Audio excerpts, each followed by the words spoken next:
All right, friends, welcome to the Mary Magdalene workshop that I have today. It's going to be super, super juicy. And yeah, I'm really excited, you guys, because Mary Magdalene, to me, she really represents both the light feminine and also the dark feminine. So she's that sensuality and that sexuality. And it was a really powerful workshop that I created today. And I know just more things are going to drop in as I keep going. And this is really the turning point in our course towards the dark feminine, which is really exciting. I know we're going to be talking more about masculine and feminine dynamics in the 2 upcoming weeks, but still, this is why we're just getting really, really juicy into the real mysteries um, of the sex priestesses, of the Temple of Isis that Mary Magdalene and Mother Mary have studied under. So really cool stuff has been coming through. All right. Okay, so today's agenda, we are going to be retelling Mary Magdalene, just because of Christianity. Christianity is obviously rewritten. We're rewritten by the patriarchy and the Pope and all that stuff to erase her, to only frame her as a prostitute and really devalue her from like her true position in like Christianity and as one of the apostles. She wasn't even an apostle. Okay, so we're also going to go into the rose mysteries. I've been really like sitting with the rose medicine and just the beautiful divine feminine energy that comes within that.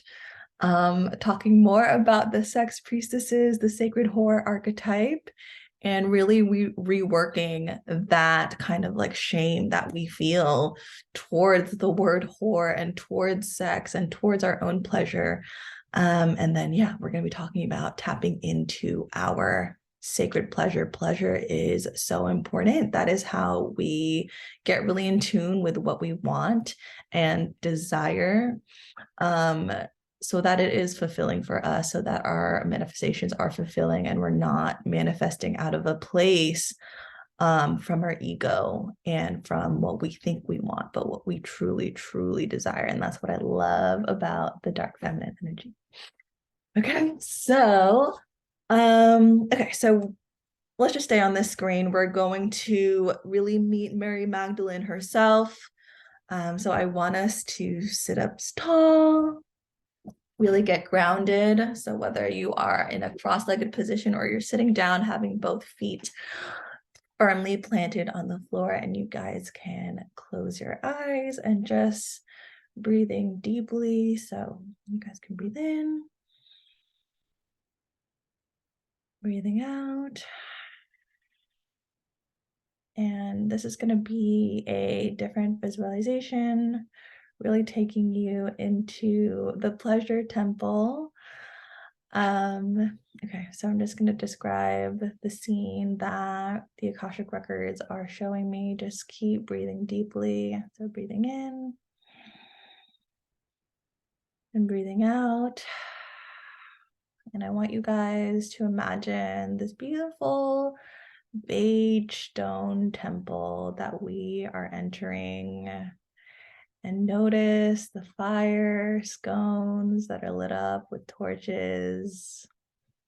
Keep breathing, but also notice the ornate furniture that is there with beautiful beading and colorful, soft cloths and fabrics all around. I want you to also notice the incense and smoke in the air, the flower petals on the floor, noticing the candles as we enter deeper into the pleasure temple. Also just imagining yourself veiled in this beautiful satin, silk, whatever color that could be for you, whether it's pink, whether it's orange or white. Just take a moment to notice what you are wearing And imagining all of us now around in a circle. Around us in the circle is candles, and within this circle is a bunch of roses in front of us displayed in a beautiful arrangement. And Mary Magdalene and Isis and Mother Mary also come and sit with us and join this beautiful circle. And we can feel their energy both sitting next to us, but also behind us, transmitting their own healing energy so that we may remember the sacred mystery, so that you may remember deep inside of yourself the sacred mysteries of your dark feminine energy, of your sacred pleasure, of your beautiful channel and connection to Isis, Mother Mary, and Mary Magdalene. So channeling through me now will be Mary Magdalene.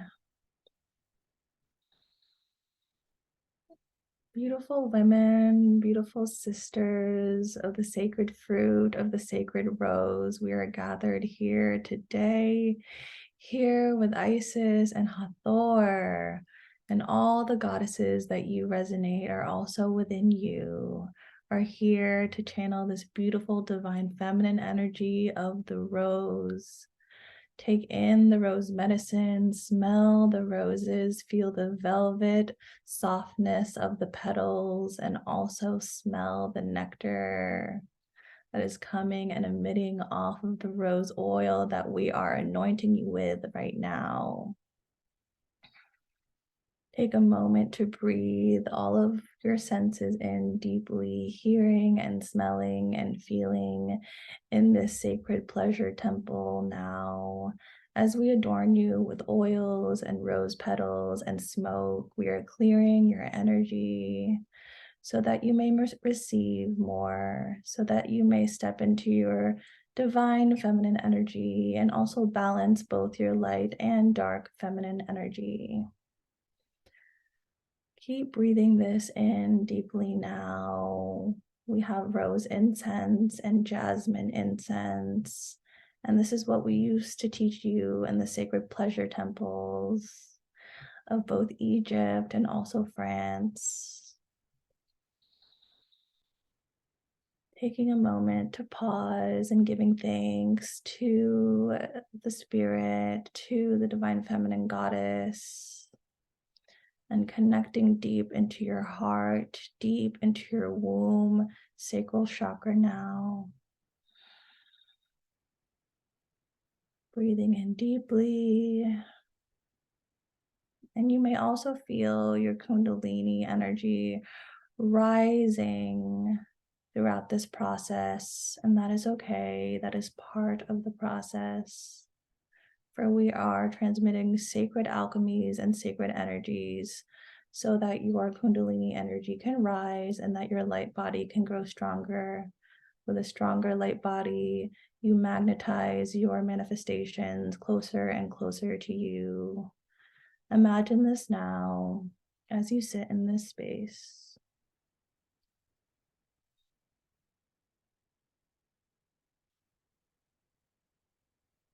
I, Mary Magdalene, am here to tell you my sacred story through Ari, and she is so excited to tell you the real truth of the mysteries and the sacred pleasures that is deep inside of you. Coming back to the room now that you are sitting in, feeling your real clothes, feeling the hair on your shoulders, feeling the weight of your head, wiggling your toes, wiggling your fingers, flooding your eyeballs, and coming back into the space, calling back all of your consciousness from that temple into the room, grounding deep into the body, deep into the earth, deep into the present moment. All right, you guys. Super, super excited. So this is going to be a little bit different than how I used to. I did the first two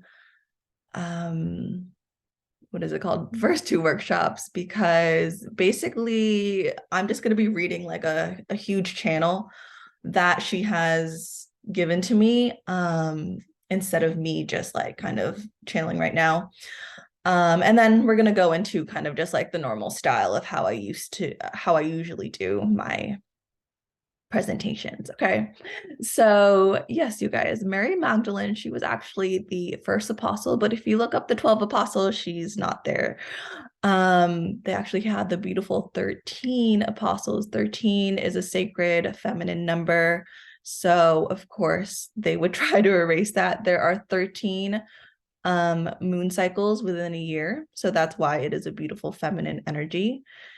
And yeah, people did not also understand that Mary Magdalene and Yeshua were also lovers. So, or Yeshua is also Jesus. And Yeshua could not be the awakened master that he was without Mary Magdalene's sex alchemy. Basically, she taught him a lot and he taught her a lot. And she taught him the sacred sex priestess techniques to, again, awaken the light body, to raise the Kundalini energy, to awaken and progress our consciousness so that Yeshua could be the ascended master that he was born to be and do that sacred duty. Okay. This is very similar if you know the not the myth, but the story of Siddhartha, who is the Buddha. He also had a lover as well. And he was with this lover for many, many nights, and she taught him many, many things. But when we hear the story of the Buddha and the story of Siddhartha, they kind of take that out, right? So this is to help us forget, or not help us, but kind of take away our power in terms of like what we truly offer to men and the power that we hold, in terms of raising people's consciousness, raising our own consciousness, and how we serve the masculine and how holy we are through having sex with us, having intimacy with us. And sex is way, way deeper than what we are kind of programmed to think. Okay, so I'm going to go into basically this whole channel that she has given me. I'm just going to read it for you guys out loud and probably share some more information if she has any. Okay, so Yeshua and I both studied in different mystery schools, both of ancient Egyptian tradition. I in the priestesshood of Isis, and him in the priestesshood of Osiris. He was to perform a sacred duty to advance the consciousness of all humanity with the help of both masculine and feminine mysteries and alchemies. This was erased from the Bible, and this was taken from the sacred whores of the time. It was because women were in a position of power that the Roman Church cursed and erased. Yes, cursed. This is done through shaming and stigma so that the womb men feel disempowered and disconnected from the womb. We're going to talk about that more, the corruption of pleasure. There are times where I have felt the world shifted towards a more empowering, enlightening era for women. So she's talking about now there's just certain different waves of the awakening of the divine feminine. There was one in 2017 with the Me Too era. There's one happening now with the dark feminine. And many before that and many that will come. Okay, this is a process that has started years ago and will take fruition deeper as women start to remember the mysteries that took place over 222 years ago. Obviously, 0 was when Jesus was born, but things were also happening before that. Okay, so really, really deep stuff. The work that you're doing, the work that we're doing right now to remember, to empower ourselves, not only just affects us, but also makes the way for so many women. And just being embodied in this feminine energy really does change the world, and it is planting these seeds. And we are also, the women that came before us, we are also the products of the seeds that they planted, and we are also planting the seeds right now for future generations. So it's just this beautiful thing, and I really do see this awakening in women, awakening to their divine feminine energy, and it's just a really beautiful thing to be a part of. Okay. It keeps going deeper. So the sacred teachings of Isis and Osiris. In the school of Isis, I was taught the sex alchemies in my sisterhood of priestesses. You too have been a part of such teachings, for you have not been able to receive such knowledge without previous initiation. So you guys wouldn't be here if you haven't been through a similar initiation. The initiation was simple yet arduous. Can you hold the sacred vibration of love for yourself, the god and goddess, and keep balance between masculine and feminine? This was taught to me and Mother Mary.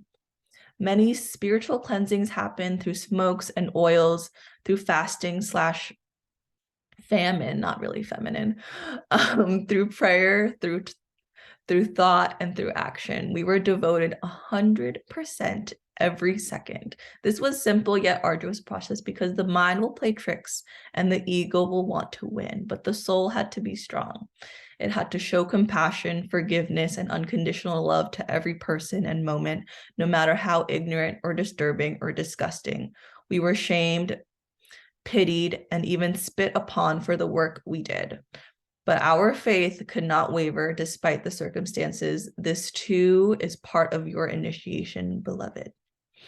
So yeah, basically, think about what life was like for women like years ago. It was really bad sometimes. Very, very ignorant, very, very I like no words can really describe how they made women feel in those times. And it was because of the fall of consciousness. But as women, as these priestesses, we really had to hold a beautiful vibration to see the beauty in us, despite nobody else seeing that. And yeah, we were cursed upon, like people were cursing at us and shaming us. And that is where we also feel this shame in our body, is not just through what we've experienced in this life, but it's also what the collective of women have experienced. We also hold that deep in our womb space, and it is something that we are also part of clearing. Okay, as healers, we are not just healing ourselves, we're not just healing our bloodline, but we are healing the collective. So that's what makes this journey definitely hard, but it's a beautiful thing to be a part of. Okay. Yeshua had a more difficult initiation process, for he had to journey the underworld many times, and many times he did not come back for days and weeks. I would observe his cold, lifeless body, then lovingly call his soul back. With complete and utter faith, we performed miraculous things you could not believe, but it was possible. Not just Yeshua, but all the apostles, including me, had deep healing powers. So those miracles that you heard Jesus do, like healing people, or I think he I don't know if this was in the Bible, but I think he made somebody come back to life. Those were that was a thing that people knew how to do, because he was in the priesthood of, no, not the priestess, the priesthood of Osiris. That was really a thing. People really could do these miraculous things, and it's because of the mysteries that they were taught and the energy work that they were taught.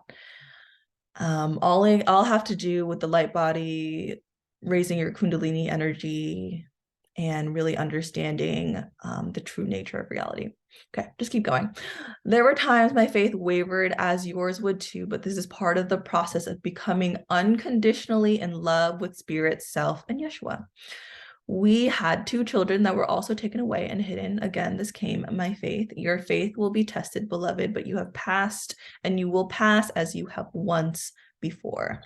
So when she was just channeling this through me, she was just really telling me about her real true story, of the things that she's experienced again, they taught Yeshua, or we were taught that Yeshua was celibate and that he never had sex, but no, they had children. And again, they had to be protected and taken away. And that was also, Mary Magdalene was just telling me how much faith that took to believe in the process, to believe in spirit, despite everything that was happening. I know there's things in the chat box, but I can't really see it when I am presenting. So if you want to share it now, let me know. But if not, I will keep going on again. Oh, no, I was just saying you were right about raising from the dead. In the Bible, it said he raised Lazarus from the dead. Yeah. So that was literally a thing. Obviously, Osiris is an underworld king, and he knew how to do that. He knew how to call souls back from the underworld. That was one of his powers, but also Mary Magdalene had very similar powers, specifically like healing people, like miraculously healing the blind, miraculously healing sickness, all very real things that you could do if you were in these priestesshoods or priesthoods. Okay. All right. The role of Isis and Osiris. The beloved and the beloved. So beautiful. I love this.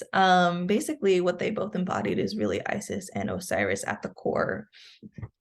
The Bible takes a lot of its stories from the Book of the Dead in ancient Egypt. Okay, so the beautiful sacred union, they embodied the masculine and feminine, the heavenly king, the heavenly queen, and the underworld king. Side by side, we were one and the same. So I'm going to talk more about this beautiful alchemy that they had. So when either Yeshua and Mary Magdalene performed these, sexual acts, it was basically a transmutation of souls, soul alchemy. And what I mean by this for that, so when you have two people, you are basically exchanging soul parts in a weird way to say it. So the masculine could not be completely whole without the feminine, so they would exchange those parts. The feminine could not be whole without the masculine, so through sex they would exchange those parts. Okay, and we're going to talk deeper about why we have to be very careful about who we have sex with because of that this for that energy. It's a very Scorpio energy of exchange. And it was an alchemical process, right? Alchemy, kind of like chemistry. You have two things, they go through a reaction, and then they're both completely changed, or they're both fused together. Okay. And that sexual act is basically that beautiful chemical reaction of heat and passion that changes both people. So it's so important to have this beautiful sacred union and to be intentional about who we have sexual relations and intimacy with. And that's really what they taught. If we really go deep far back into the mysteries, and we're going to talk mostly about just the feminine mysteries, and we're going to talk more about the masculine feminine union dynamics more in the upcoming 2 weeks with a balance of masculine and feminine. But yes, sex was a beautiful ritual to be in love with God. It wasn't even, I'm in love with you, I'm in love with this other person, but we were both in love with God, and they shared that beautiful union. They shared that marriage. They were married to God first. That's why they couldn't. So for sex priestesses, it was a solo practice, and then you graduated towards having a male partner or a masculine partner. But first, you really had to embody that within yourself. It was a worship. So the masculine would worship the goddess inside of us. The feminine would worship the masculine man, and that is done through oral play, kissing, staring into each other's eyes, breathing practices. It was a ritual. Even orgasms were just like a like offering to the gods or to the goddesses, to God. And it was that portal that we reach to connect with heaven on earth when we are in that state of ecstasy and orgasm. Okay. And yeah, this is basically to find more inner union. It was not to connect with somebody deeper. I mean, yes, it did connect with you deeper, but the sole purpose was to have this beautiful inner union, to be more whole, to have those masculine aspects inside of us so that we can ascend. And it really helped us because, you know, we do have masculine energy, but if we have a masculine physical outside person, it just ascended us so quickly. Okay.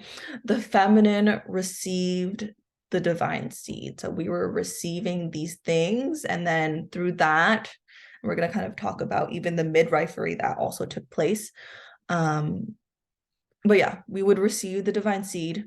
That would also be, you know, the divine seed is kind of like the thought, the inspiration, and then the woman would create it, either a actual child or a manifestation. Okay. All right. Okay, so going deeper into rose mysticism, I really do feel that Mary Magdalene is very connected to the rose, and how we can also reach the rose mysteries is just simply staring into the rose. And that's how I also reach these mysteries. Sorry, I'm like burping. um Okay, so if you just stare like so deeply into a rose and kind of get into that beautiful trance state, there's just so many like divine feminine codes that are in there. Okay.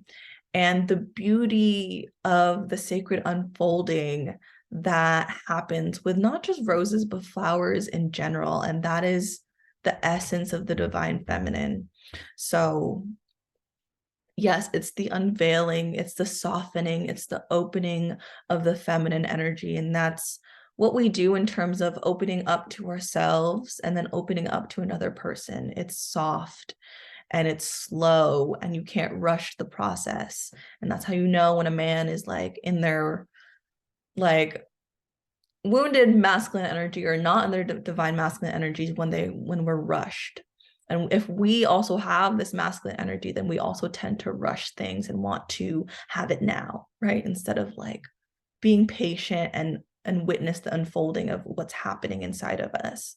So be really patient with your feminine energy that is budding inside of you. Okay. And then when it opens up truly so that it could come in, so that the birds can come in, I like to envision like a hummingbird coming in to get the nectar.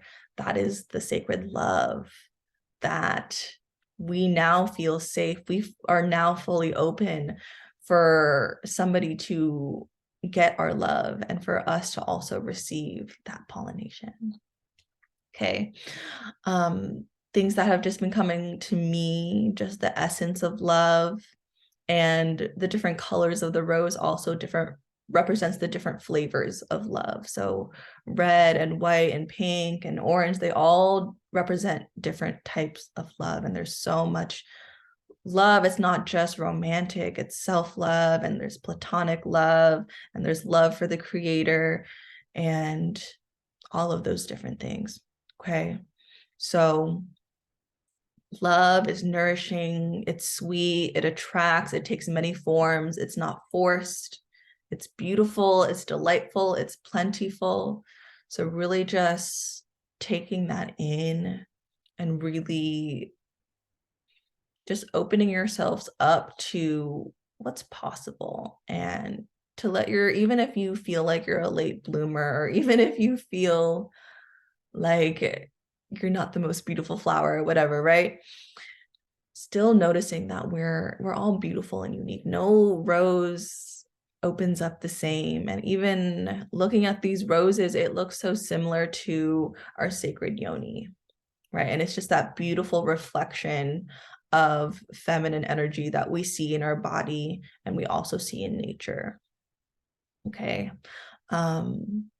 Another thing that Mary Magdalene wants to just like say is that rose is just such a beautiful high vibration. It's like what she's saying, it's like one of the most purest divine feminine energies. If you could buy roses for yourself or have them in a ritual, it really is that divine love. And it has that vibration more than a tulip would, more than a sunflower would. Okay. And then I'm even hearing like stopping to smell the roses. Like this is what makes life worth living. The divine feminine is what makes life worth living. If we didn't have beautiful things, if we didn't have things to smell, if we didn't have love, what would be the point of this life?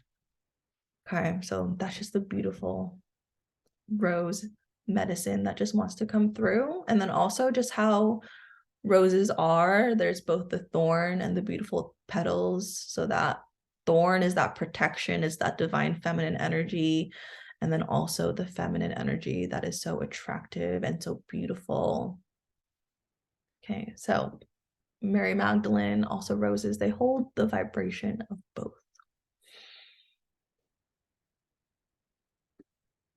Okay.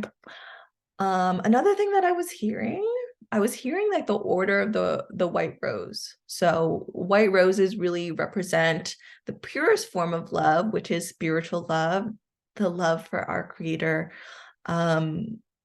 It through our relationships, through our friendships, it is just a reflection of that love to God, goddess, spirit, the universe.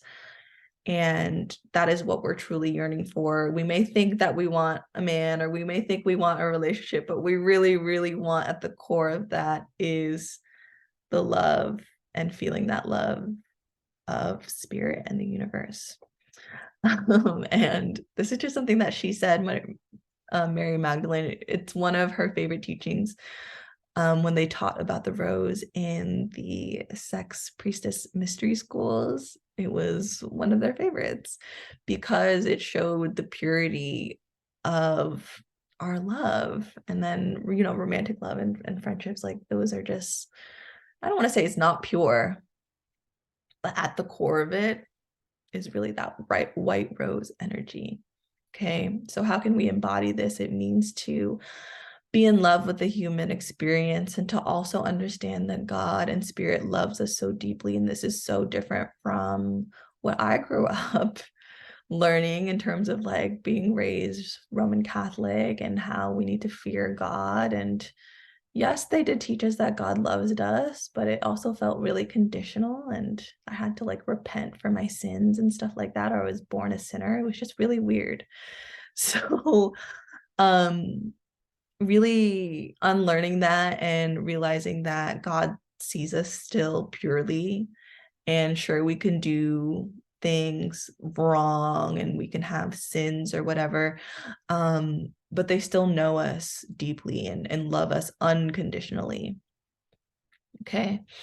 And it also represents to be in this divine union with spirit and to self above anything else. So not putting your partner above yourself, not putting your job, not putting money, all of these different things. What really is the most important thing that Mary Magdalene and Mother Mary really embodied was to be in divine union, divine marriage with spirit, and always showing that love through their actions and their thoughts and through everything that they did.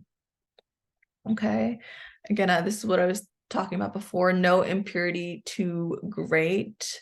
No matter how distracted we can get, no matter what wrong we could do, it doesn't compare to the energy and the medicine of the white rose. So it is this beautiful raw and righteous and real connection that you have with spirit, that you can build with spirit, to really be in love with spirit. And the beautiful thing about being in divine union with spirit is, yeah, honestly, kind of think about it in terms of a romantic relationship. Like, don't you want your person to spoil you, or don't you want to spoil your person, or don't you want to, they want you to be the best, and giving you sometimes that loving criticism, or giving you that little push. Just really feel into that beautiful, pure love, and what that relationship would be. And our relationship with the universe or spirit really sets the tone for our relationship with ourselves and everyone else. So really just making sure that it's not like, oh, we're connecting with some strict like spirit or strict God, or a God that's going to punish us, or a God that loves us conditionally.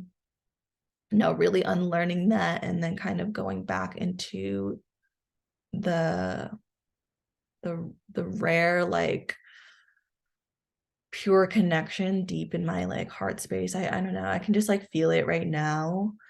um it's that unconditional vibration that we can embody. Okay, and then also just like Mary Magdalene is also just coming through, like, there are just things that will test our faith, and that is just to bring us closer to that purity.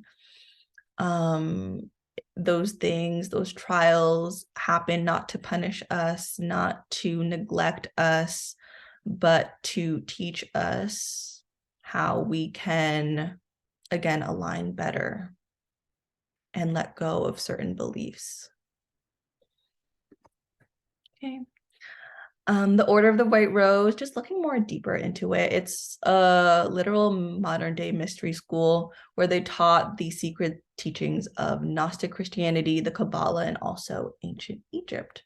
Gnostic Christianity, that is not like what modern Christianity is. It's just like what, it was at the core. Kabbalah, that is also like occult Judaism, and then also ancient Egypt. Okay. They use petals in terms of their status symbols. So I see them using it as rankings for different levels. Also different colors was also a thing. I'm not like quite sure why they want me to talk about it, but this is just what happens when you're a channel and you just are going to teach the information that wants to come through. Okay, so they purified themselves through alchemical breathing practices that we're gonna practice later. And again, it was very similar to what I was talking about before, where they really prayed for the unification of spirit and self. And this mystery school had both men and women, and even Mary Magdalene has incarnated to be part of this modern day mystery school. So they taught spiritualism, they taught all of these different teachings that we have been talking about. And also they practice psychic development. So telepathy and being able, I forget what this is called, remote viewing, I believe. Yeah, remote viewing, being a divine channel. All of these things were taught in the Order of the White Rose. Okay. What's remote viewing? Okay, so yeah, remote viewing is, let's say like I'm here in my bedroom. Oops. I'm here in my bedroom, and then my consciousness is able to go to my living room and see what's happening in my living room. So that is what remote viewing is. It's kind of like astral projection, but happening not when you're sleeping. Again, our consciousness is just like able to like look in different rooms and see, not look in different rooms, but it's able to look at like spaces. Yeah, and they literally have like CIA documents where they use remote viewing, and confirm that that's literally a thing as well. Okay. And then I'm also getting the sense of like, even being invited to the Order of the White Rose, they used many like rose symbolism and almost like riddles to attract the right people and see if they're able to crack the code, if they're able to decode it and be like, oh, like this person like has an open third eye, they're able to be in this order. Again, not quite super sure why Mary Magdalene wanted me to share this, but hey. Okay. Okay, so we're going to talk about the sacred horse. So exciting. And what really happened in these pleasure temples. It's very normal to feel some sort of like, oh my God, like whore is like such a negative connotation. And again, that comes from media, it comes from like the men in our lives, it comes from the collective womb of like women being shamed, women being killed, women just being like disempowered for being sex workers and all those things. So yeah, but it's just something that's like we should really, really own. Okay. And it's just part of stepping into our dark feminine energies when we unlearn those conditionings and just fully accept ourselves as sexual beings, as women that love pleasure. And it takes time to unlearn those things and to unfold those things. So again, really thinking about the rose and the unfolding and the opening of that, let that also unfold naturally. Okay. So in these pleasure temples, yes, there were sensual displays, group feminine play and intimacy. So what I was being shown is yeah, just like a bunch of women touching themselves, playing with themselves, kissing each other. And it wasn't like, oh, I'm lusting after them or like, oh, they're so hot, I want to kiss them. It wasn't like that, but it was just like almost like a very sisterly like kissing and just like being in the present moment and really just being like, wow, like I love my body, you should love your body too. Yeah, there were massages and music playing and bells chiming, there were rose oils. It was a very sensual experience with the cloths that we were wearing, the veils that we were wearing, the I'm still in the records right now and they're kind of just showing like the unfolding is like kind of like these petals opening is when we're like undressing ourselves, and we were like a rose, like we were just like taking off our robes and taking off our veils, again being that beautiful divine feminine energy that the rose, that the flower embodies. And then we did practice like feminine play inside of ourselves, just like doing it with ourselves, and we would just all just be like around in the temple, just like sitting on there and sitting over there and over there. And the point of it was just to really like have the whole world dissolve and just be lost in the play. It doesn't matter if there's like so many other women in the room.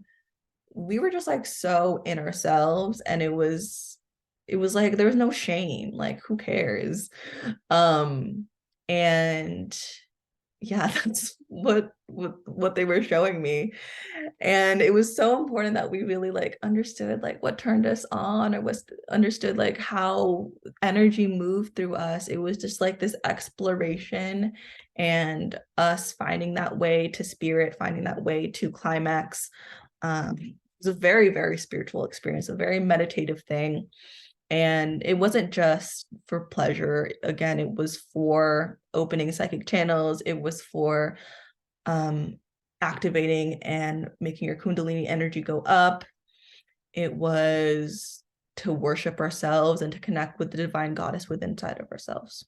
So that was really the core intention.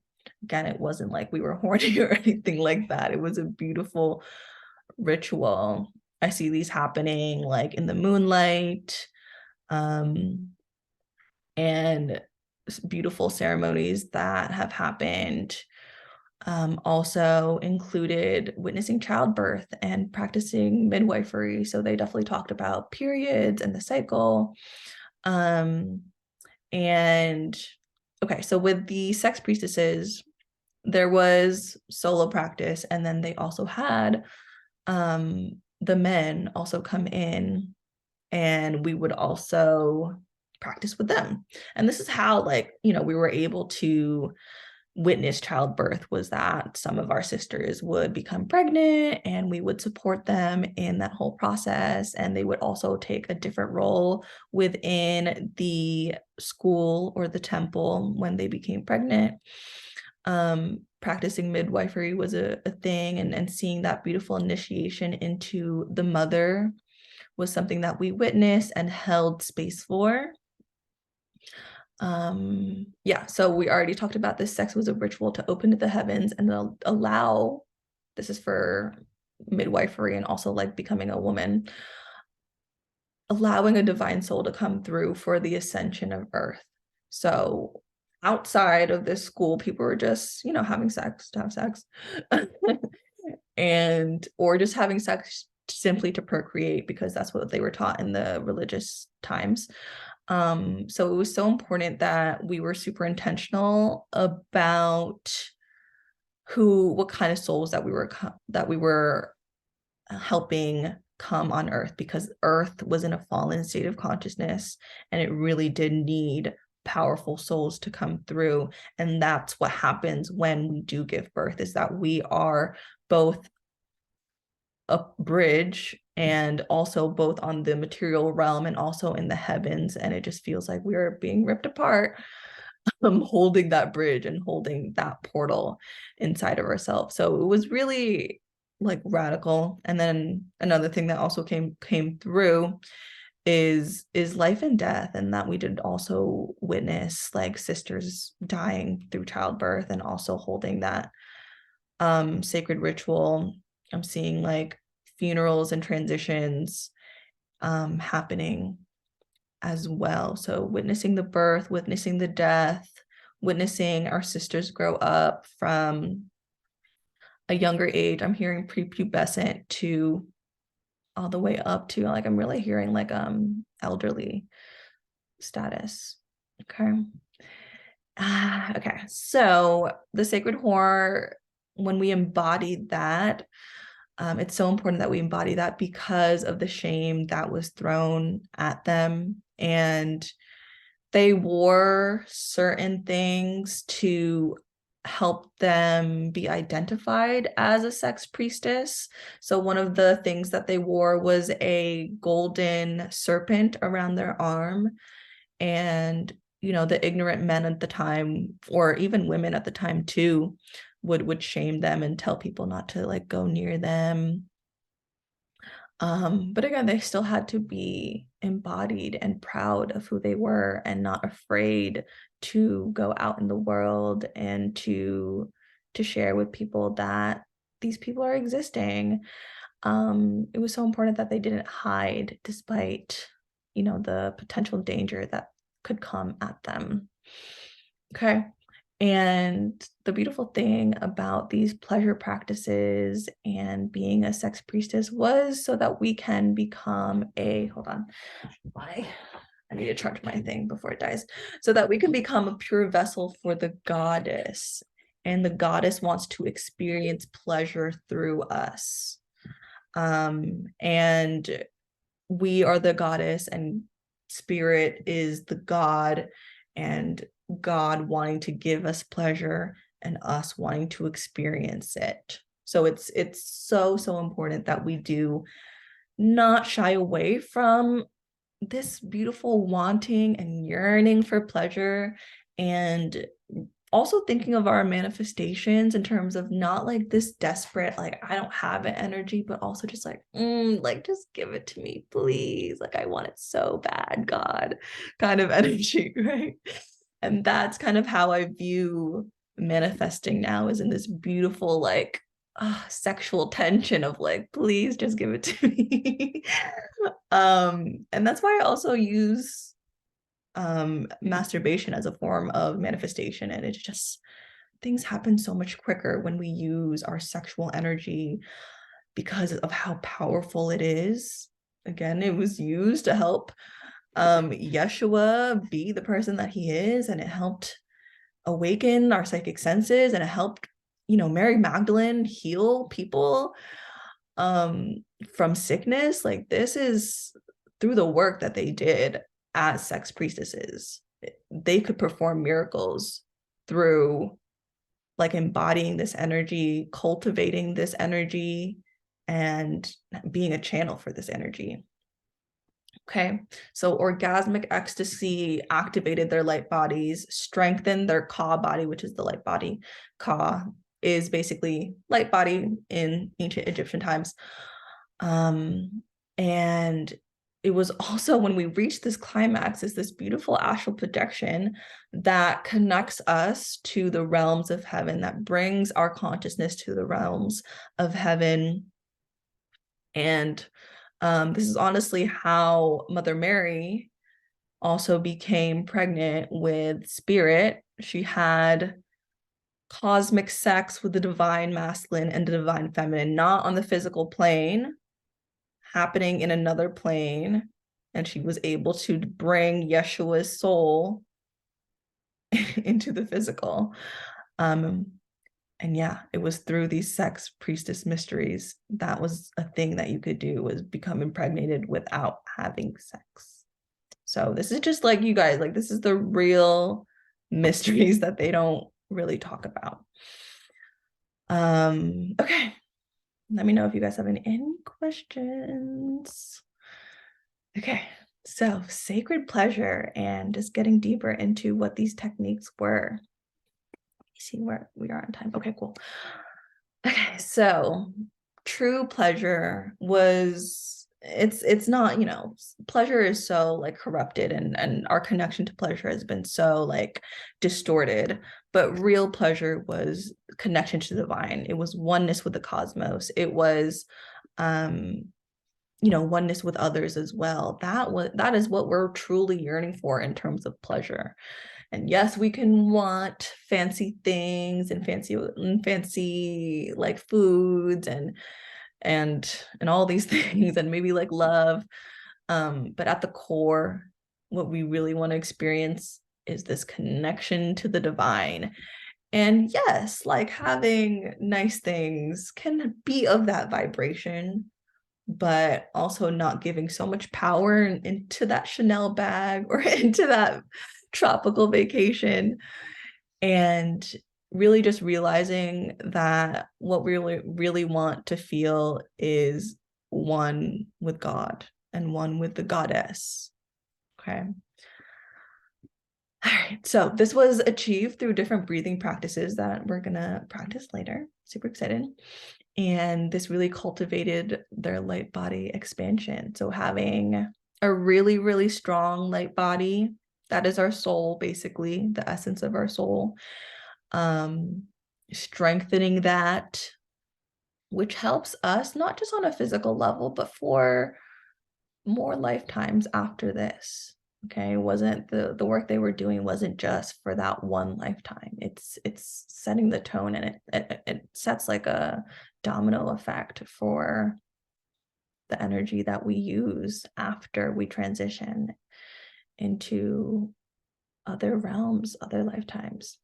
Okay, so a lot of it, what I was really seeing, they're like lying on their back. This is again like kind of like they're in the pleasure temple. They're all just like, touching themselves and stuff. And they would really start with some like hip opening stretches. I don't know if you guys have ever done yoga, but the happy baby was something that I was seeing. And it was super important to start like outward to our thighs. Like, you don't just like straight go in there. You're just like, you're just like up here, and then you're on your breasts and you're on your thighs, and you just like go like more in. Okay. And these breathing practices, and we've done breath work before, or if you've done breath work before, it can really make your body, number one, also go in a trance state, and then also like activate your kundalini energy, where that your physical body like literally feels warm, and it's because you're cultivating that prana, that life force energy, and really building it up. Okay. Orgasm was not the goal. It was rather to sink deeper into our human body connecting our light body to our human body using the pleasure and the orgasm as the bridge. So yes, we have our human body, we have our light body, and sometimes I see women feeling disconnected from their body. It's because there is that gap between their light body and their human body, a way for us, or a way for women to be more sensual and grounded. You could use a sacred pleasure practice to call in more of your soul back into this body. Sometimes we disassociate because of trauma, or we're just not liking this human experience, and we just learn to not be here. Our consciousness is somewhere else. It's not in our body anymore. And when we are feeling like good feelings, if we're touching ourselves in the physical, it brings that back to us. Okay, so because of the power of the climax, it increases our psychic awareness, it increased our manifestation abilities, our healing abilities, our channeling abilities. It is basically the chakra channels that is being cleared, and they knew how to direct it upwards, so any blockages went away. And they were also able to understand the energy centers that were in their body through touch and through pleasure. Okay, so they studied female anatomy and energetic center correlation. So this is what they were showing me with the Ankh symbol. Again, they did show me a lot of ancient Egyptian practices where, this line kind of connects our nipples, and then going down to the sacral chakra up to the throat chakra, and really like through like that stimulation, feeling that Ankh like circulate. So it kind of goes up, it goes around, and then out. Goes up, around, and then out. And that is done through breathing, through touch, and through just like the intention and visualization of it. Like visualization is a really big thing. Okay. Another thing, figure 8 was a really big thing, and they were just like, this is just like basic stuff. More so, it was honestly like this. This is not the exact shapes, but they were like, it looks very similar to this. And that was what they were visualizing. It takes practice and meditation and dedication to envision and feel the subtle energies like that. But again, this is how they activated their light body, and just like understood how their energy was moving. And because it deals with the chakras and with that Kundalini energy, that's how we can increase our psychic abilities, because we have psychic senses through our chakras, whether it's our solar plexus, and that's our clairsentient, sentience, or clairaudience is our ear chakra, clairvoyance in our third eye, our throat chakra. That can be like multiple things. It can be claircognizance and audience as well. So they really, really understood the subtle energies, and it was so important to them to cultivate the energy of the orgasm, and not just have that like go out and just do nothing, but like have it within the body and kind of strengthen the life force that's inside of it, because it's such a powerful thing. What's beautiful about being a woman is that we could climax multiple times while men don't. And it's also really sad how women don't orgasm every time when they're with a partner. It's done through the shame, and it's done through a lot of different things, and also the lack of education in our school system about this. And there's just so much that contributes to us not really understanding like how sacred and how powerful and beautiful it is. So there's a lot of things, but it's so important. And the beautiful thing about being able to climax multiple times is that, yeah, you can keep going and keep cultivating and keep building that energy, while a male just is like one and done. Okay. All right. And then they also kind of going into the male arousal or just masculine arousal. It could be male or female, but everyone has masculine and feminine energy. Okay, but they understood male arousal through sensory stimulation. And also, this was really interesting. They said like mental stimulation. So it was so important that there was an emotional connection and a mental connection and also a physical connection to the people or the partner that you were practicing with. And there had to be kind of that personality click and that chemistry with the two people. And it wasn't just like, oh, like this is the person that I'm supposed to do it with. No. So it was super intentional. And it was more so of like getting to know each other. And it wasn't like dating or anything like that, but it was like this telepathy that people had, and also getting to know each other on a soul level. And then the sensory stimulation, that's really done through oils and massages and like feathers, like sounds, all of these things that we, you don't really think could like cause like a male arousal, but it does. It's just like the way that you do it and the way that you understand how energy moves in a man's body.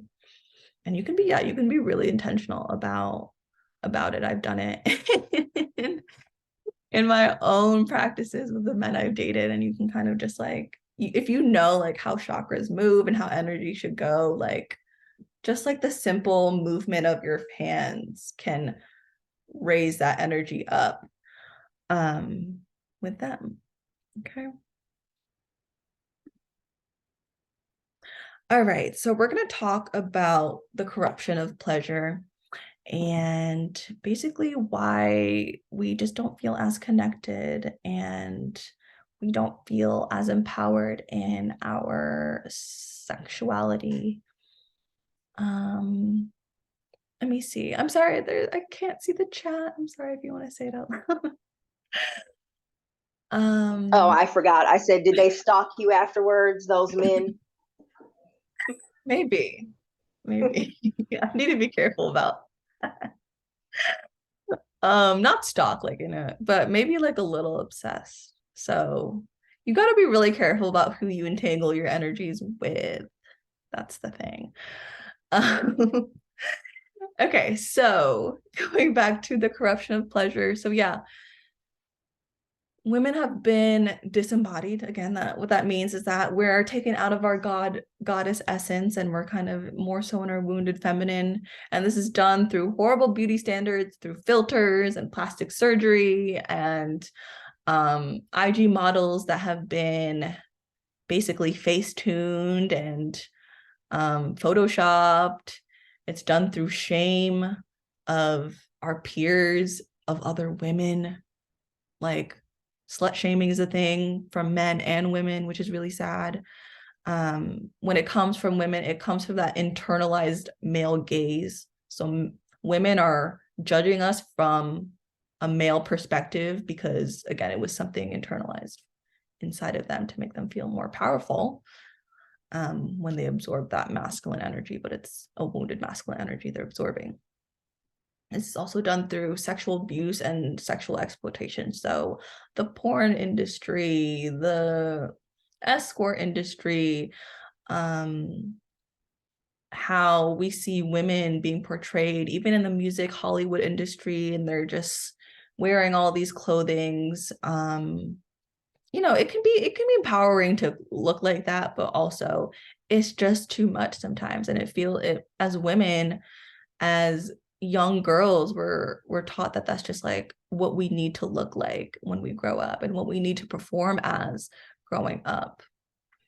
Okay. So those are the things that we're taught through media, religious programming, and society. It's definitely happened in our bloodlines, sadly. So we definitely experienced that because the women in our lineage have also experienced it. Even if we haven't experienced sexual trauma, somebody in our family line could have, right? And we can carry that in our womb space. Okay. Another thing with pleasure is that lust is definitely a thing, right? So using lust as a distraction, using it to escape, using, if we're just always constantly seeking the money and the nice clothes and the tropical vacations, it's distracting us from our spiritual purpose. And even using sex, that's distracting us from our spiritual purpose, if used incorrectly. And seeking pleasure despite causing pain to others, so that could be cheating on somebody and you just really wanted to feel pleasure, but it caused pain to somebody that you loved. Also, no intimacy with somebody, just having something super casual and not really understanding the sacredness of that energy exchange. And then also orgasm as the goal. So not really seeing it as this like exploration and this intimacy and this like unfolding. And you just wanted like a quick little dopamine rush, basically, or an ego boost. When we use pleasure in a unbalanced way. Okay, so I know you guys, probably don't do that yourselves, but also just being mindful of how people in your life can operate, and being able to recognize that is super, super important, because your pleasure is sacred. And if they don't also have those same values, it might be really hard to go about your spiritual journey because you have such an entanglement with them.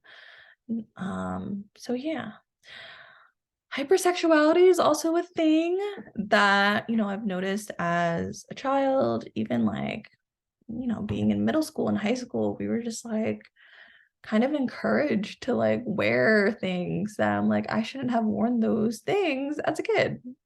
It's just weird. But yeah, women really just being seen as sexual objects and one-dimensional beings, and that's just the only thing that they see. And they don't see our intellectual abilities, they don't see our spiritual abilities.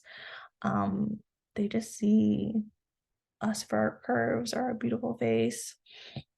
And then also like performing for the male gaze and thinking that's what gives women power, and it's not. And we see this in movies, where women manipulate men through beauty, or they manipulate men through sex, or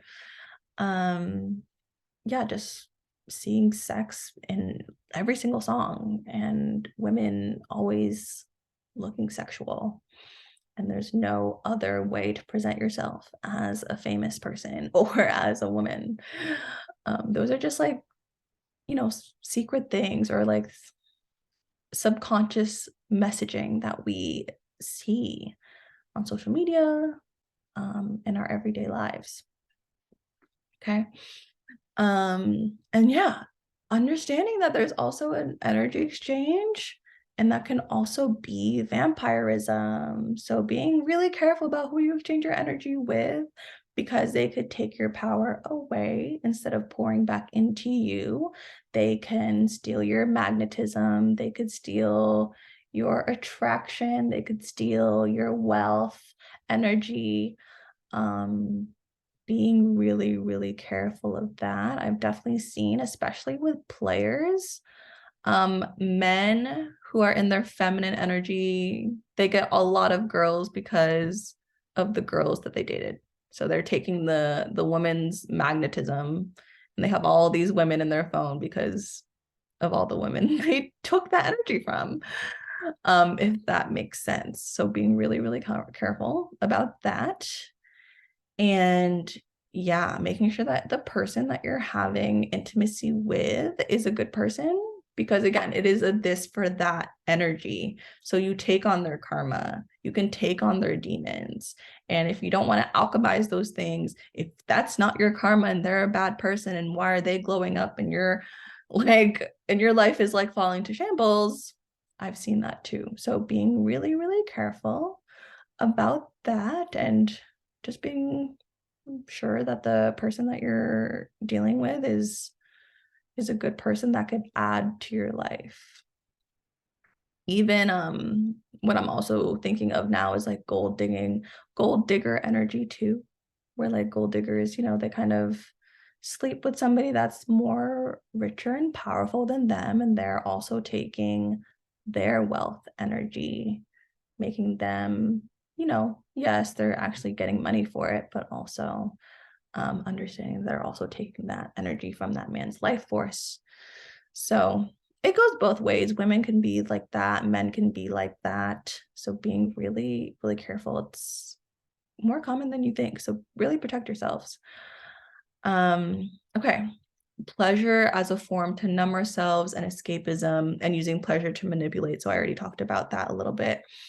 But yeah, sometimes we can just use it to numb ourselves because we feel uncomfortable and we feel shitty, and we just use it like a drug, like I need a hit of this, and you just like rub one out because you don't want to deal with the feelings that's actually you're running away from, and you're just gonna get that instant hit through like that quick climax, and not viewing your own sacred pleasure practice as sacred. Basically, that's kind of like your own sexual exploitation. Okay, and then yeah, using pleasure to manipulate. When we exchange energies with somebody, it does create those energy cords, and when you create energy cords, it's it's easier to manipulate. So that can go on both sides for both men and women. You can feel their energy, you can feel empathy for them and compassion for them, or you can feel their thoughts, you can feel them pulling on you, and that is a form of manipulation.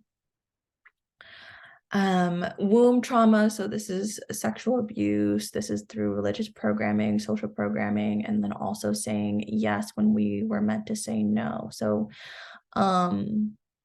I've experienced saying yes when I meant to say no, and that's just like this womb trauma that I had to really heal inside of myself. It's basically this attack on our pleasure, and I think that's really what caused my dark feminine awakening, was because I just said yes when I really didn't. It wasn't a yes to me. And I was so disconnected from my pleasure and from what I really wanted to feel, because I felt like I had to. So also giving myself grace, because it's just like this pressure that we feel in terms of like having to do that with a partner, having to do that because we went on a date with somebody. Yeah, it's definitely a tough subject to talk about. And again, sometimes it goes beyond us. It's in the collective, it's in our ancestral bloodline. And it takes a lot of like creating safety within our inside of ourselves again, through our own pleasure practices and finding what turns us on and exploring ourselves, and not shaming ourselves. Like if you have weird kinks, like really just go into that and not be ashamed of that, or explore that more inside of yourselves, or like looking at your body, looking at your yoni. Sometimes we're so taught like, oh, like it's ugly and it should look like this because that's what we see in porn, and it's just so weird. Like we just get so disconnected in terms of what our bodies really look like, oh, it should be shaven, and that's not what I was seeing when I was in the pleasure I was in the pleasure temple, like these women had bushes, like it was just so like unshameful. Like shame is something that blocks our sacral chakra so much. And just looking at this whole slide, it has instilled so much shame inside of ourselves. But again, it's because of how powerful our sexual energy is, or how powerful our creative energy is, and how it relates to us in terms of manifesting and having psychic abilities and performing miracles or receiving miracles. That's the true nature and power that it holds. And this is kind of like all of the things that have made us forget that, and again, made us not want to embody those things. So it's just, again, we're just peeling back these layers, and it's just so important that we become conscious of it so that we heal it inside of ourselves and awaken it again. Okay. So again, I'm really hearing again, like really stressing the importance of like self-practice creates this safety, and self-intimacy creates this safety. And it just doesn't have to be like, if you don't really want to even touch your yoni or whatever, it can just be like these beautiful like movements of touching yourself and feeling super sensual and super in your body. And this is like something that I literally do, just like make it like a vibe when you do it. Light a candle, put oils on, wear some lingerie for yourself, feel sexy for yourself. Like nobody's watching, nobody's going to judge you, nobody's going to shame you. Create that safety so that you can feel that vibration. And then if you are with another person, partner, do they match that safety? Do they make you feel safe? And if it's a no, then it's a no. And that's the discernment that you are going to have because you have found it inside of yourself first. Okay, so it's so important that we have that baseline of safety so that we don't repeat certain patterns of codependency or enmeshment or vampirism or manipulation, is when we feel empowered in our own pleasure sexuality practices. Let me see where we are on time. Okay. Okay, so a pleasure practice, this is just like a breathing technique. Not so much a like actual pleasure practice. Okay, you guys, so this is not my thing. This is from the Magdalene manuscript. Just want to say that, just a disclaimer, that's not it's not something that I created. But yeah, this is the pathway of the two serpents, and this is our Kundalini rising. And we're gonna do a breathing technique that was described again in the Magdalene manuscripts. It's something that we used to practice too in these sex priestess temples. And yeah, this was something that again strengthened our Ka body. When we do this practice, you're going to open your psychic channels, you're going to increase your magnetism, and just feel more embodied, and also raise your consciousness. Okay, so I'm just going to explain to you how this works and why this works. So this is our Kundalini energy. This is a reversed image. It's supposed to be in white. So this is supposed to be black. So on the left side, it is our black lunar serpent. On the right side, that is our golden solar serpent. So this is our feminine black snake, our golden masculine snake that goes up into our chakras, weaving into our chakras, and they breathed and they also visualized it. So when this Kundalini serpent rose up, it would meet at our third eye. So you see this here too in the caduceus. Again, caduceus, if you guys watch the occult Mercury class, that is the symbol of Mercury, the divine channel. This is why it's opening pleasure channels, creative channels, psychic channels, all of the channels. Okay, so it's going to meet at our third eye, and then it has this beautiful chalice. We're also going to envision this chalice. I'm going to explain deeper. And when we practice it, I'm going to explain it all deeper.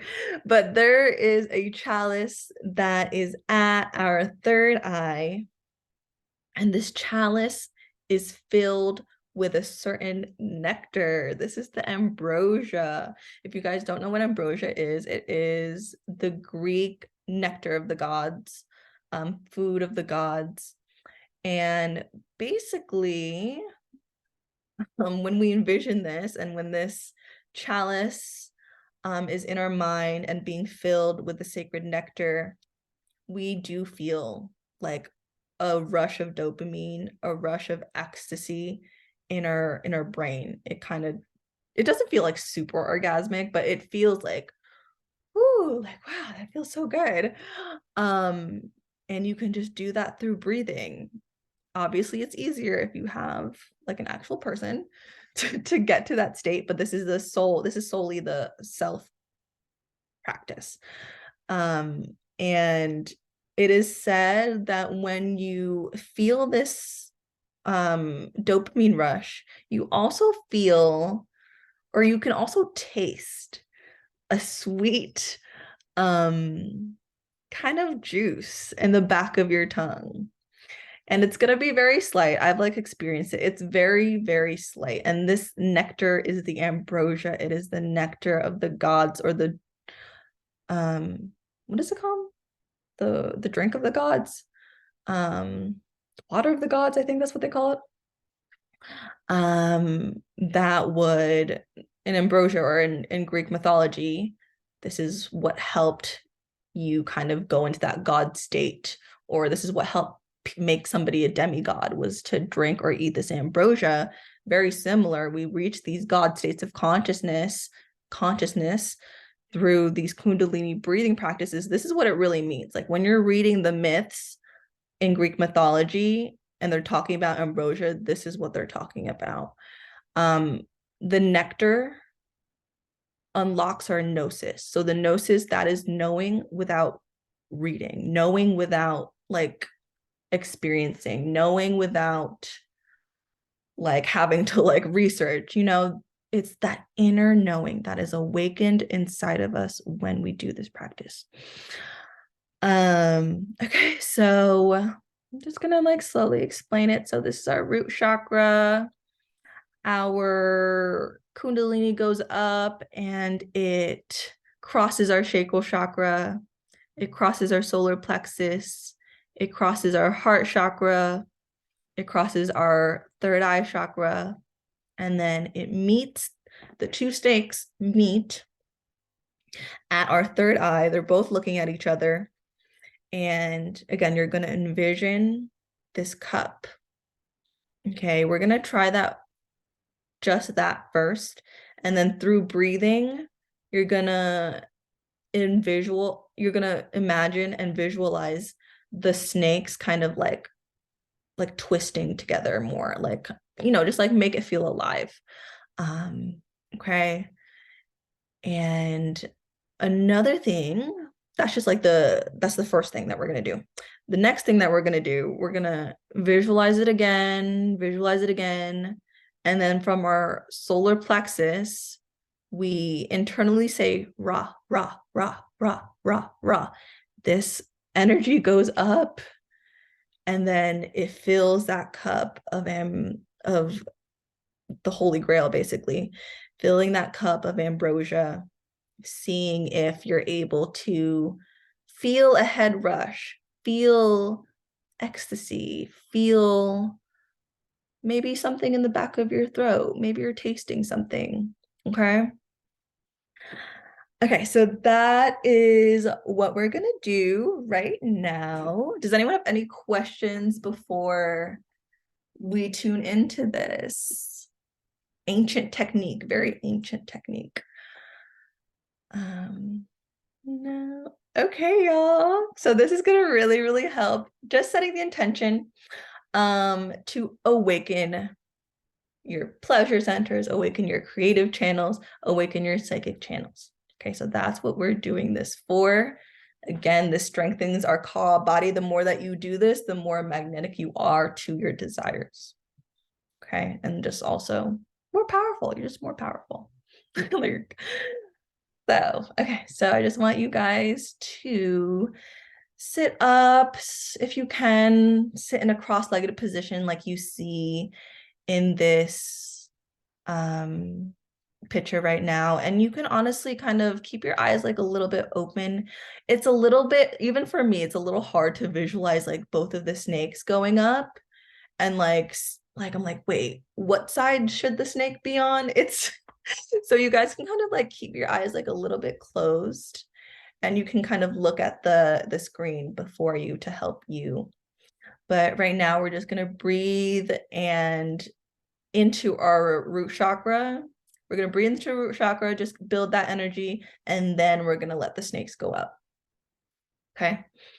All right. So just breathing deeply, breathing into your pelvis, breathing out. Breathe in your own time. Just make sure that you breathe deeply and into your pelvis. Having your consciousness directed at your pelvis and feeling that energy build up.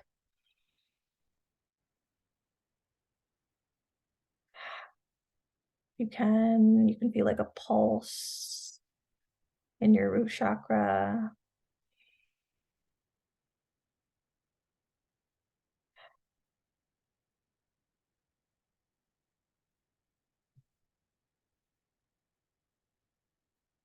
Just keep building up that energy.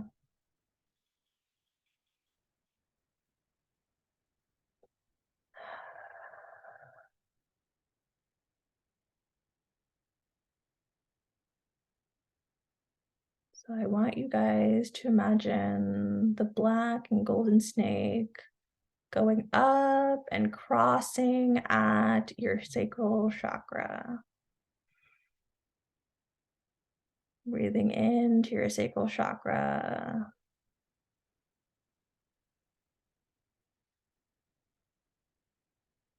And imagining going up and crossing at your solar plexus chakra.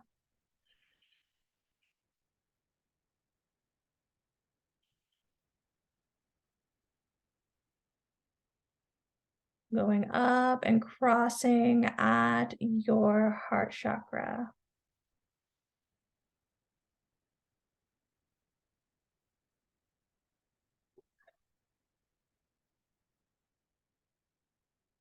Going up and crossing at your throat chakra.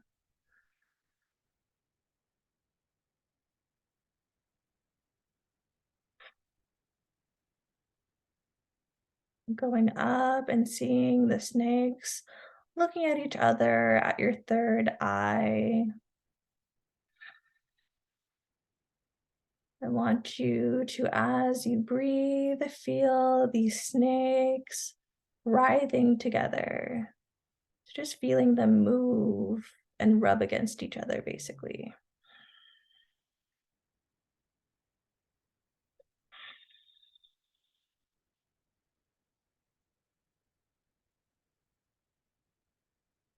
As you see it in your third eye, I also want you to envision a chalice at your third eye. Still breathing.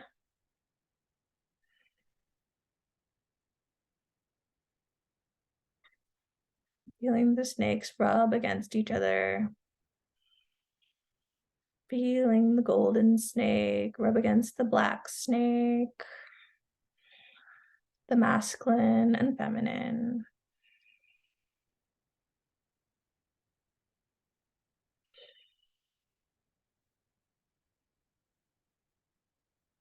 Okay.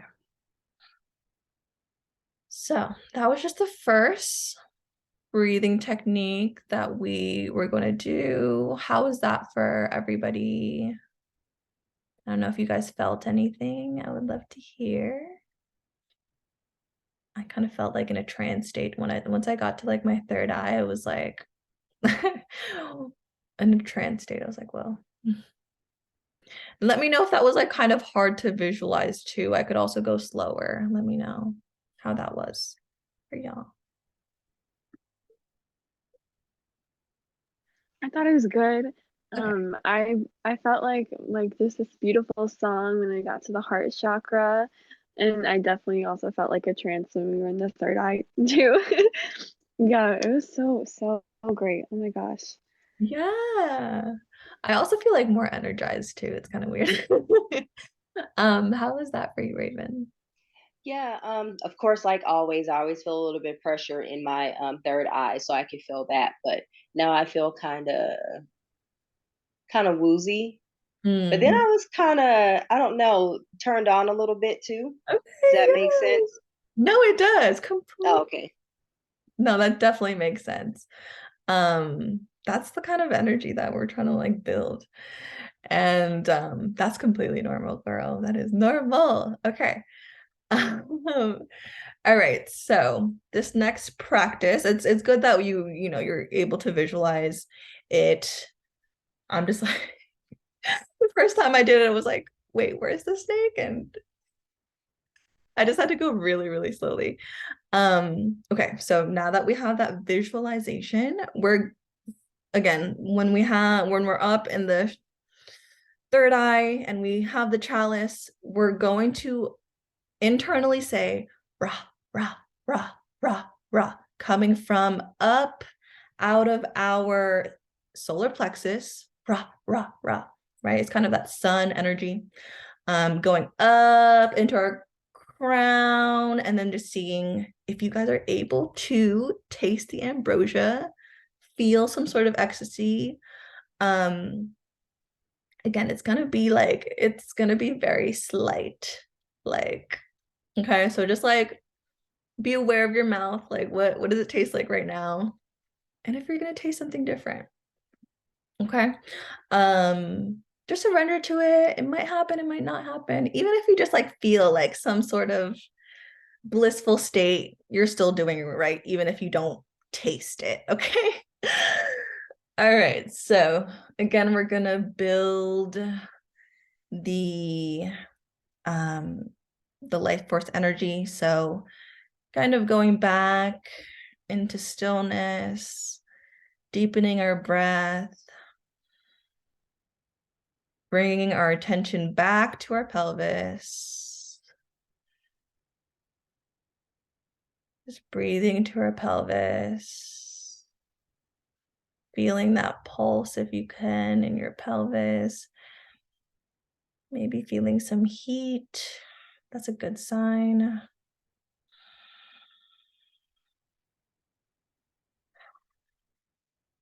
And with the intention of opening our psychic, pleasure, and creative channels, strengthening our body, magnetizing our desires.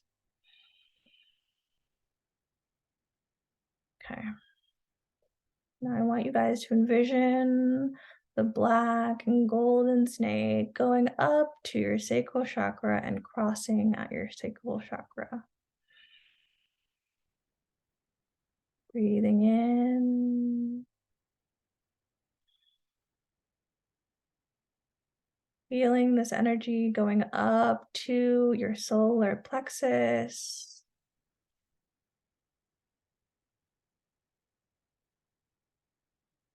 Breathing in deeply. Rising now into your heart chakra.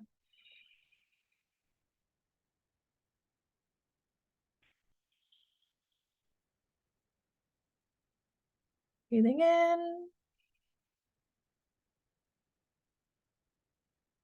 Rising now to your throat chakra.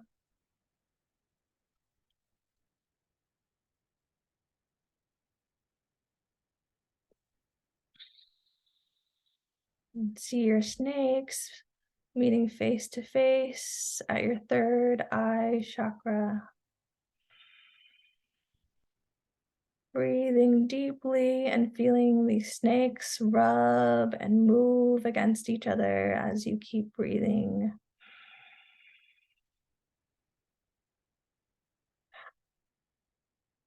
Still envisioning them rubbing against each other. That golden serpent and the black serpent.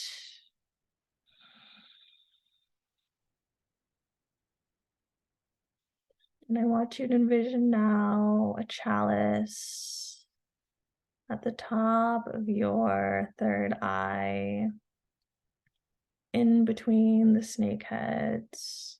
Keep breathing, keep visualizing the movement of the snakes. And internally, you're going to say Ra, Ra, Ra, and imagine that energy going up and seeing if you can feel anything.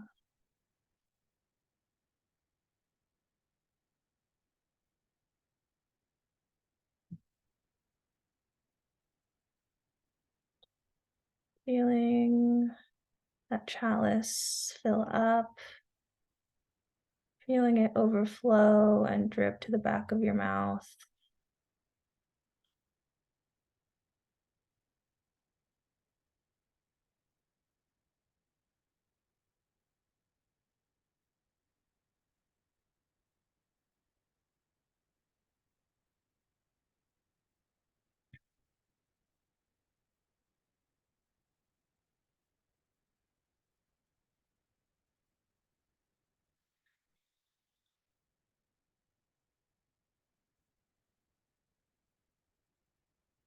Trying to keep that as long as possible, and then slowly seeing your snakes slide down your spinal column and unraveling and undoing,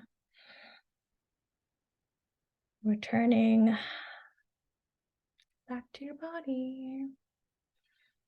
All right, you guys. So just sharing my experience, I definitely felt like the bliss and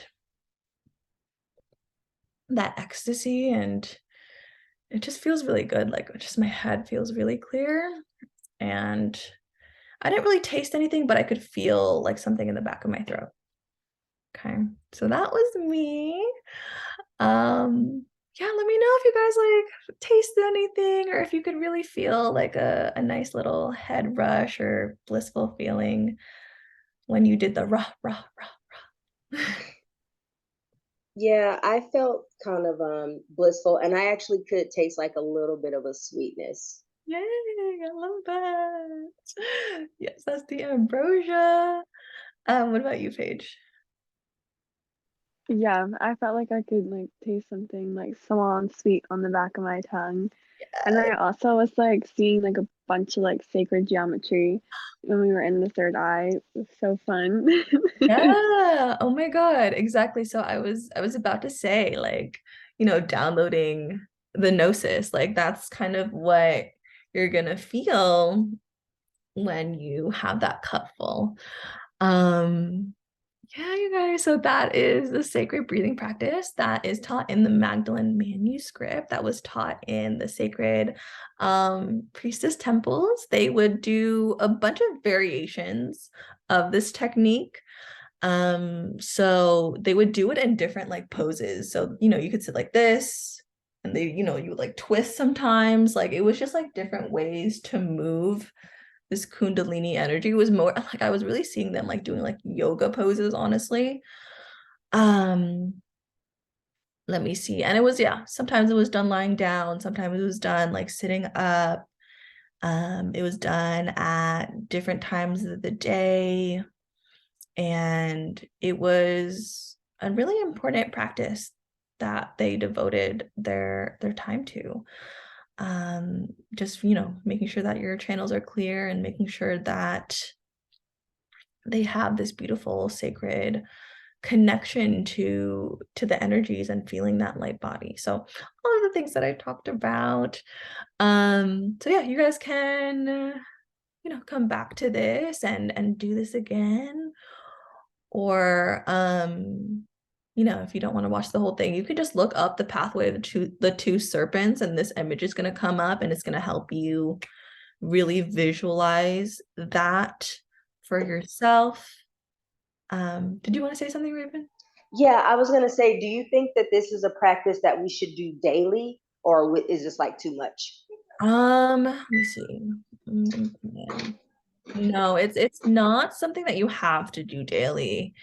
Um, I do get the sense that that would be like too much. It's really powerful. Like this is a pretty advanced technique. Like I kind of skipped like the beginning techniques. So I'm kind of glad that you guys, were able to taste the nectar. But it's really powerful. We don't want to like overwhelm our nervous system, and that could have like negative effects. Let me see when you should do this practice. Oh, I don't know where Paige went. um, Let me see. I just get the sense of like you doing it like at night specifically.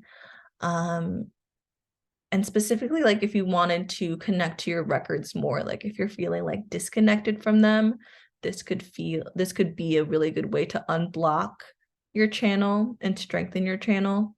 But I do recommend doing this like every now and then, like whenever you like remember it.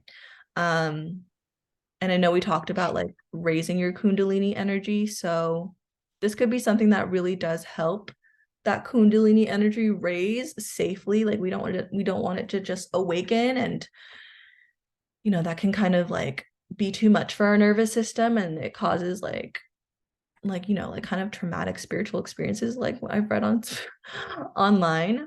So yeah, it's a really good way to open up those Kundalini channels.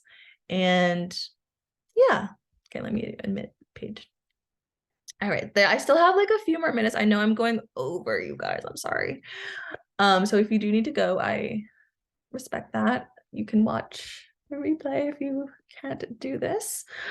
So yeah, you guys, I'm gonna go into our Akashic exploration. So just makes me excited. I don't know. I feel like so invigorated. That's the word that's coming through. But yeah. Sorry, I'm just kind of like going back into my channel. With the gnosis, like if you really want to awaken like the sacred knowledge that is within you, this is a really, really good way to do that, to remember the sacred knowledge that you hold. This is like the best way to do that, honestly. And then yeah, you can, even if you're like doing self-pleasure and just envisioning the snakes going up, you don't have to do like the exact same thing that we did. Any type of visualization of those snakes going up is going to be really helpful. That's another thing that's coming through. Okay, I think that was mostly it. But anyways, you guys, so you can ask your Akashic records about the sex priestess mysteries. Again, you guys have been through this before. You wouldn't be here if you haven't been through that initiation. Like this is, again, like this is the mysteries. Like this is not really found in textbooks on YouTube. It's found in the Akashic records. It's found in our gnosis. It's found in the remembering of these things. So exploring for yourself if you can get anything from that. And I would love to hear if you like find any past lives or see anything. So yeah, you can ask your Akashic records to help you download those things and implement those things, and please tell me about them. Okay. So we're gonna have our Akashic practice this Friday. Tomorrow we're gonna have a beautiful channeling with Alex, and I'm super excited. Mary Magdalane is just gonna come in more, probably sharing more details. So I'm so excited about that. And yeah, we're gonna be meeting our spirit guides and our current lessons right now. So I love spirit guides. I've told this to Raven before, but sometimes our spirit guides are our higher selves, not our highest self. We have a highest self and we have higher selves.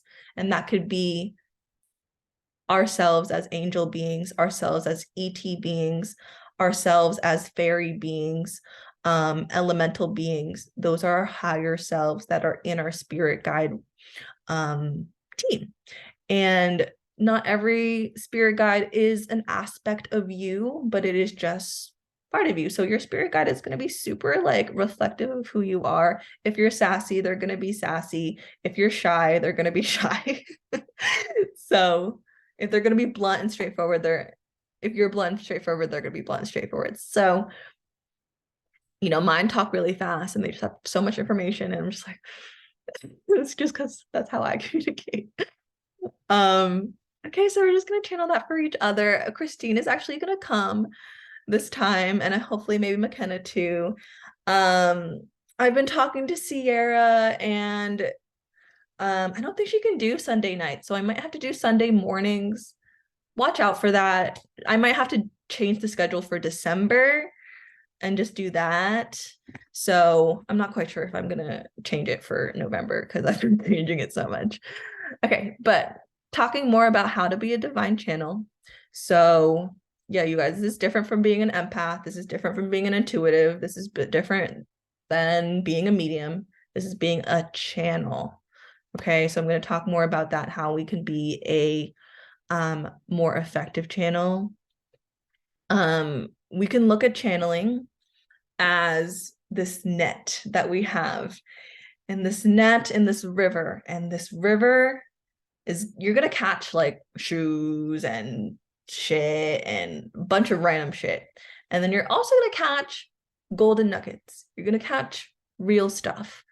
Okay, and that's where the discernment comes from, and that's why it's so important that we say this prayer, because that prayer is the filter that helps us not catch the shit. Because when we are a divine channel, you can pick up on people's thoughts, you can pick up on all of these different things. Like, sometimes I hear the most random shit and it's so annoying. This is just me being clairaudient, and I'm like, what the fuck? Like, that has nothing to do with who I am, and it's weird. Like, it's literally like a radio station that's like tuning. Sometimes, like, if you like smoke weed or if you do drugs, like personally, if like when I was like smoking marijuana, it would open my channel way too much, and it was just like, no. Sometimes it helps me connect deeper to the records, but sometimes it doesn't make me a clear channel. So being mindful of that, obviously, if you want to, if you don't want to, again, up to your discernment. Okay. Being a divine channel, this is about the art of receiving. We're not out there looking for messages. Sometimes when I'm like, so confused, I'm like, God, I need a message, and I'm like looking for a message. That's when I get the least help. It's about receiving and leaning back and like letting it fall in. It's not a masculine thing, it's a feminine thing. Okay, so sometimes we can be in that desperate like fear ego, but it's not going to clear your channel, and it's not going to help you tune into the right messages and the right frequency. So learning with that. And then also when you're receiving something and you feel like it's good, you have to keep going with it and like get curious and go deeper. Okay, they're just going to give you like these little breadcrumbs of like nuggets, and you're like, okay, like I'm seeing a fish. Okay, like why am I seeing a fish? Now I'm seeing this. And then it just like, it gets clearer and clearer once you like explore it deeper and you dive deeper into it. Spiritual hygiene, this is about clearing your channel, and this is so important as somebody who is doing this professionally, but also for you guys that are stepping into being an Akashic Records practitioner, and doing it for yourself. We are picking up on a bunch of stuff. We are empaths and intuitives, and we have all these other channels. And it's so important that we either take spiritual baths or we cleanse ourselves or we're doing a meditation. So there's so many different ways that you can have this spiritual hygiene. The best way that I do it is in the shower, and really envisioning not just my physical body being cleansed, but my spiritual light body and channels. Like I'm literally scrubbing all of the stuff off my body. And you can do that. You can do a bath. That's like how that's the deep cleanse. And I like to have salt. I like to have Florida water in there. And those are like the main things that you really need for a spiritual bath. And then obviously the intentions. Super, super important, just so that you are, again, like having a clear channel. Tuning into the frequency. This is something that you guys are going to strengthen later on. And it's something that it's so hard to describe, but like tuning in, like you're raising the frequency. It's not like, how your frequency can change when you listen to music. It's really about like, how can you control that? And you're going to have to learn how to control that. It's something really hard to explain, but yeah, I can't even explain like tuning my frequency higher. It's just like, it's intentional, yes, but it's like a feeling that I evoke to like get to a higher frequency, or tuning into somebody. Okay. And it just being really intentional about getting into that frequency. I'm sorry, that was like not as helpful, but it's again something that we have to learn, like in our subtle energies and paying attention to the subtle energies. Okay. Silencing the ego, discernment from ego. This is where meditation or mindfulness practice gets super important. When we have like a bunch of thoughts and we don't know how to silence our monkey brain, it's really hard to hear like our guides, our higher self, and hear what the Akashic Records is trying to tell us. So your ego and your spirit guides and your ancestors, they all talk differently. They all have a different tone. They're going to communicate with you in different ways. I hear my ego and it comes like in the top of my head, and I hear my intuition and it's from my heart. And that's me personally. And you have your own certain way. Maybe it's in your left ear, maybe it's in your right ear, maybe it's in your third eye, maybe it's in your crown. Really understanding how spirit communicates with you, and like also being conscious and aware of how your ego communicates to you. Your ego is going to be pushy. It's going to be mean. It's going to be, it's going to like be fear-based too. So really understanding the difference between that. And it's so important that we do, again, like learn how to silence the ego and let those thoughts go. And even me as a practitioner, sometimes like, the ego isn't that bad. I will be like channeling and I'll like be in a cool past life, and my ego will come back and be like, whoa, I didn't know that. And I'll kind of go back into my channel. But it's just like, my human Ari brain, it's just like, whoa, like this is such a cool past life. And then there's nothing wrong with that. But again, sometimes it's just going to take you out. But it's so important that we kind of like let the channel flow and go through us. Sinking deeper and surrendering to the message. Sometimes it's not going to make sense. And you're just like, what? And this is so important, especially when I read for strangers, that I'm going to say things that don't make sense to me. And I really have to trust my channel in that way, because they understand it and they get it. And I'll be like, yeah, I'm seeing a blue truck, and a blue truck was really important to them in their childhood and means something for them. Okay, so really trusting that. It can be hard to trust that, especially when our ego brain is like, a blue truck, and you're like, this girl would never like a blue truck, right? That's how our ego can take us away from the truth and take us away from being a clear channel. So it's so important. Sinking deeper. What I really mean by that is, this is more so like when I'm like trance channeling, honestly, but yeah, sinking deeper into like the present moment, sinking deeper into the message. And when I get out into my ego, I kind of like, I don't know, it kind of like goes more shallow. But like when I like sink deeper and deeper into my heart, deeper into my trust, deeper into my confidence, I'm a better channel. Okay.